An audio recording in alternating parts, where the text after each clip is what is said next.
दोधारा चाँदनी पतञ्जलि योग समितिले हरिद्वारमा योग साधनका लागि निमन्त्रण गरेका एक दलित महिलामाथि गम्भीर छुवाछुतपूर्ण व्यवहार भएको छ।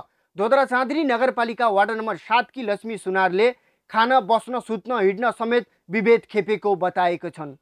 म यस्तो गरेर बसेको सबैलाई कमरा मिल्यो है, सबलाई कमरा मिल्यो, सब कमरामा बसेँ। अब म त्यहीँ बसिरहेको थिएँ, कसैले पनि मलाई एक्सेप्ट गरेका थिएनन्। त्यहाँबाट उहाँ एउटा म्याडम आउनुभयो, त्यो म्याडमले फेरि ल यहाँ बहिनीलाई राख्नु पर्यो, कता राख्ने के राख्ने भन्दाखेरि उसले पनि हामीसँग छ भनेर कसैले मानेनन्।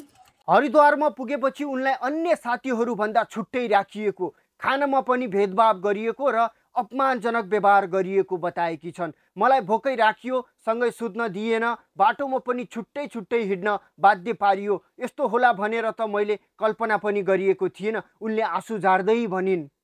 यहाँ गयौँ, यहाँबाट गएर फेरि अब सुनार भन्ने बित्तिकै यहीँबाट ठेङठेङ गरेर मान्छेहरूले यहीँबाट ठेङठेङ थाहा पाइन्छ नि आफूले पनि।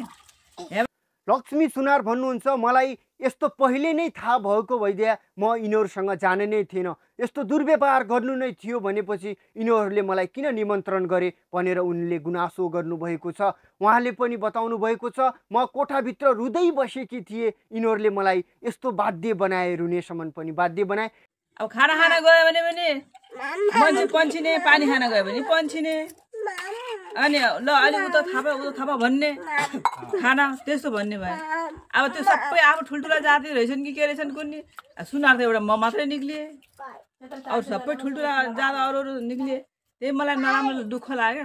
ए नआउनु पर्ने रहेछ क्या, मेरो त कोही रहन्छन् समाज पनि रहन्छ, ए सबै ठुल्ठुला जाति रहेछन्, म त नआउनु पर्ने रहेछ भनेर मलाई नराम्रो लाग्यो। म कोठामा रोएँ पनि है, रोए पनि। अब यहाँ आएर पनि मैले यहाँ आफ्नो उसमा भनेर यहाँ पनि रोएँ।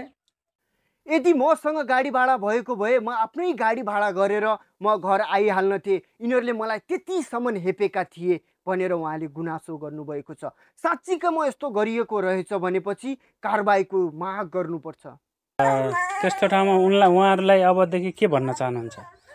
अब यसो जात विवाद हटाउँछन् भनेपछि, भेदभाव गर्दैनन् भनेपछि फेरि गए पनि भयो गरे, नत्र भने त्यस्तै गर्छन् दिदीबहिनीहरूले। अनि भनेपछि अब उनी दिदीबहिनी पनि घरै बसौँ न, हामी पनि घरै बसौँ, त्यही पहिला। यस घटनाबारे योग समितिका पद अधिकारीहरूसँग प्रतिक्रिया माग्दा उनीहरूले यसबारे अनभिज्ञ रहेको बताएका छन्। स्थानीयहरूले यस घटनाको दोषीमाथि कारबाहीको माग गरेका छन्।